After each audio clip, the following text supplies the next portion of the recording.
फैबाय थानाय उफ्रा बिसायख'थि 30 नं सिडली समस्तिनि दिनै जोबथा फोसावदिं मेल आरो बे जोबथा फोसावदिं मेलाव जोङो लाइमुथि हालामाव फैनानै रायजो राजाफोरजों सावरायदों आरो UPPL जों दैखांजानाय केन्डिडेट निर्मल कुमार बसुमतारीखौ रावबो सिनाया होनदों रायजोफ्रा। हाब सिनाय मानसिनो जोंलाय बोरै भट होनो आरो बिथाङा देरहानाय नङा। UPPL खौ जोङो 5 बोसोर जोङो बिथांमोननि सरकारखौ नायबाय, बिथांमोना खोथा होनाय बायदि रायजो राजानि जेबो मोजां खामानि मावनो हायाखिसै।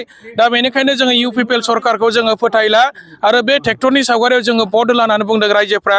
आरो हाग्रामा महिलारि सारखौ जोङो देरहा होनो जोङो सुद्द कुमार बसुमतारीखौ जों नांगोलनि सावगारियाव होनो बे ओनसोलनि गोबां रायजोफ्रा दिनै जोंनि सावरायमेलाव रायजो राजाफ्रा खोथा होदों। निर्मल बसुमतारीया सासे दुरबल केन्डिडेट आरो बिथांखौ बे लाइमुथि ओनसोलाव जोङो रावबो खोनाफेराखै आरो मानसिखौ जों नुफेराखै। बेबायदि सिनायै सासे मानसिखौ जोङो भट होनो हानाय नङा होननानै रायजोफ्रा बुंदों।